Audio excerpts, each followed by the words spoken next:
सीमा हैदर का भांडा फूट चुका है। एक तरफ उसको मोहब्बत की एक दास्तान कहा जा रहा था, दूसरी तरफ कहा जा रहा था कि वो एक जासूस हैं, तीसरी तरफ ये भी कहा जा रहा था कि वो पाकिस्तानी मुसलमान खातून हैं जो अपने 4 बच्चों को मोहब्बत में लेकर भारत पहुंच गई गैर कानूनी तरीके से, जैसे तैसे करके, लेकिन उनका भांडा इस वक्त फूट चुका है।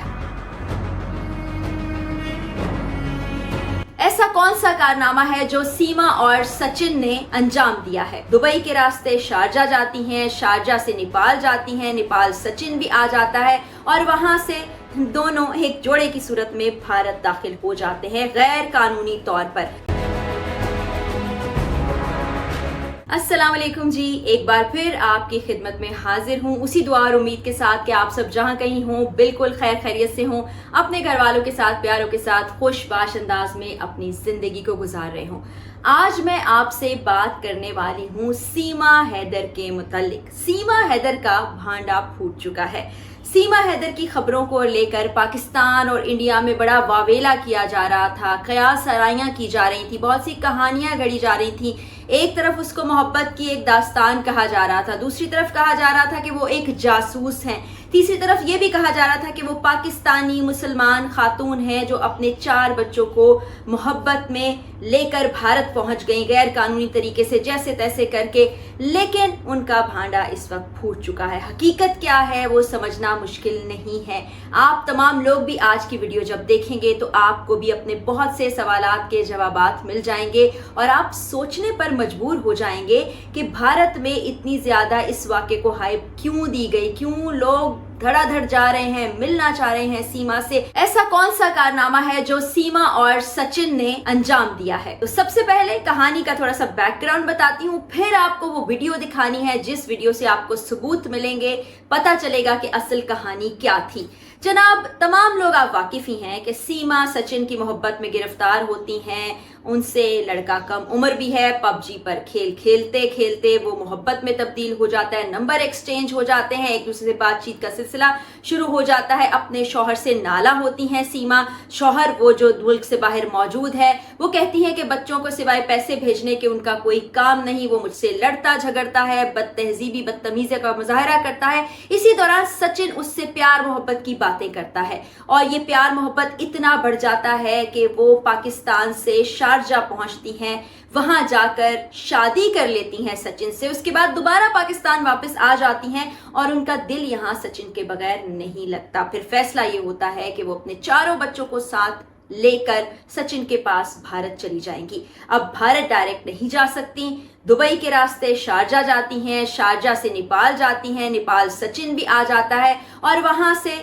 दोनों एक जोड़े की सूरत में भारत दाखिल हो जाते हैं गैर कानूनी तौर पर। नेपाल के बॉर्डर पर सीमा से कुछ बहुत ज्यादा पूछगछ नहीं की जाती, वो बासानी भारत में दाखिल हो जाती हैं और वहां पर रहना शुरू कर देती हैं। उसके बाद एकदम उन पर शक का इजहार किया जाता है। सचिन और सीमा दोनों जेल की हवा खाते हैं, 2 दिन कबल वापस आते हैं कि लोगों का तांता बन जाता है इस जोड़े को देखने के लिए। खास तौर पर भारती अपनी भाभी को देखना चाहते हैं जो पाकिस्तान से आई हैं। यही वावेला मचाया जा रहा है भारतीय सोशल मीडिया के जरिए से, भारतीय मीडिया के जरिए से, और ये भी दावा किया जा रहा है कि पाकिस्तान में तर्ज जिंदगी उतनी अच्छी नहीं है जितनी भारत में है और एक लालच में आकर सीमा ने पाकिस्तान छोड़ने का फैसला किया। ये सिर्फ मोहब्बत की दास्तान नहीं है, दूसरी जानिब उनको जासूस भी करार दिया जा रहा है। तो जनाब, सीमा जब कैद से बाहर आती हैं तो एक ऐसी वीडियो हमारे सामने आती है जिसमें हमारे बहुत से सवालात के जवाबात भी मिलते हैं, वो तमाम झूठ भी सामने आते हैं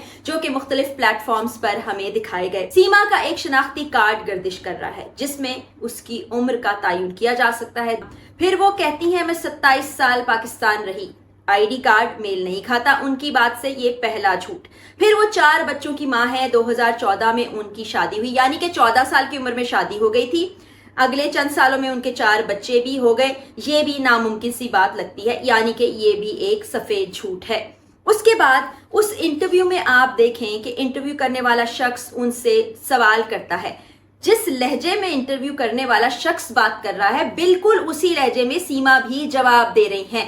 اور پاکستان کا کوئی علاقہ ایسا نہیں ہے جس میں اس لہجے میں اس تلفظ میں بات کی جا سکے. میں اپنے پروگرام کرنے کے سلسلے میں پاکستان کے تقریباً سبھی علاقوں میں ٹریول کر چکی ہوں, لیکن یہ لہجہ, یہ تلفظ, یہ زبان, یہ الفاظ ہمارے پاکستان کے علاقوں میں نہیں بولے جاتے, بلکہ بھارت میں رہنے والے بھارت واسی ایسی زبان استعمال کرتے ہیں. الفاظ آپ دیکھ لیں, وہ بات کرتی ہیں دھرم کی, وہ کہتی ہیں پتی, پھر وہ کہتی ہیں پتنیاں, پھر وہ کہتی ہیں میرے والدین ختم ہو گئے.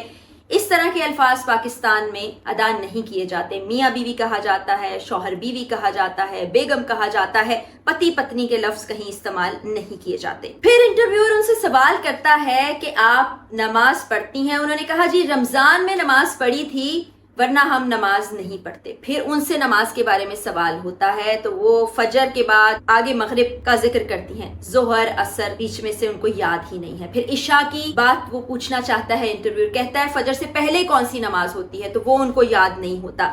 پھر ان سے وہ کہتا ہے کوئی سورت سنا دیں. وہ خاتون کوئی ایک سورت بھی نہیں سنا پاتی ہیں. پہلے کہتی ہیں ایک سورت یاد آ رہی ہے, پھر وہ کہتی ہیں اوہو آئی ایم سوری میں بھول گئی.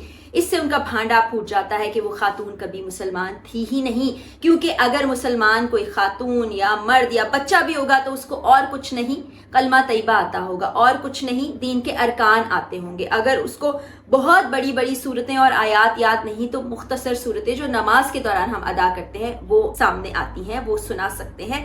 تو اس سے ایک اور جھوٹ پکڑا گیا. یہ تمام صورتحال جب سامنے آئی, جب میں نے بھی وہ ویڈیو دیکھی, کیونکہ میرے دل کو تسلی تشفی نہیں ہو رہی تھی کہ یہ جو کہانی بیان کی جا رہی ہے یہ کہانی اس طرح سے نہیں ہے, اس میں بہت سے جھول سامنے آ رہے ہیں, جھوٹ سامنے آ رہے ہیں, ایک پروپیگنڈا کیا جا رہا ہے, اور جس طرح سے واویلا کیا جا رہا ہے بھارت میں, ایسا لگتا نہیں ہے کہ کہانی وہ ہے جو ہمیں دکھائی اور بتائی سنائی جا رہی ہے. کہانی کے پہلو کچھ اور ہیں. تو آج ہمارے سامنے یہ پہلو آ گئے ہیں. اس سے خدشہ یہ بھی ظاہر ہوتا ہے کہ اس خاتون کو کسی مشن کے تحت, کسی مہم کے تحت یہاں بھیجا گیا, یہاں سے پھر وہ ایک باقاعدہ پلان کے تحت جاتی ہیں, یا جتنا عرصہ یہاں رہتی ہیں کیا پتہ شادی کرتی ہیں, بچوں کی پیدائش ہوتی ہے, پھر وہ وہاں جاتی ہیں. دوسری جانب ابھی بڑی ہی ٹیکنیکل چیزیں آ گئی ہیں. نہ ہی شیلٹر مل رہا ہے سیما کو بھارت میں, کیونکہ وہ غیر قانونی طور پر یہاں سے چلی گئی. نہ شیلٹر ملے گا, نہ نیشنلٹی ملے گی. اس کے لیے ان کو پاکستان واپس آنا ہوگا, جو کہ وہ کہتی ہیں کہ میں سچ ان سے سچی محبت کرتی ہوں, مر کر بھی پاکستان کبھی نہیں جاؤں گی. تو یہ تمام باتیں بڑی مضحکہ خیز لگ رہی ہیں.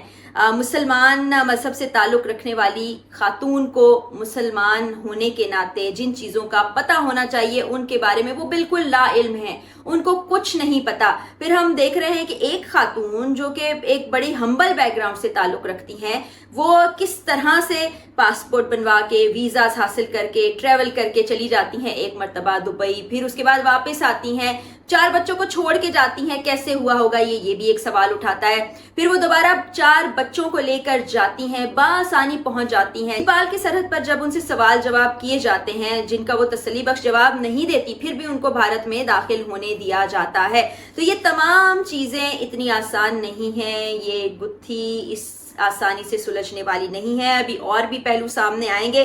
اس وقت اس چیز کو تقویت مل چکی ہے کہ ان خاتون کا مذہب کبھی اسلام تھا ہی نہیں. یہ خاتون مسلمان ہونے کے ناطے جن چیزوں کا پتہ ہونا چاہیے ان کے بارے میں کچھ نہیں جانتی. یہ محبت کی کہانی نہیں ہے.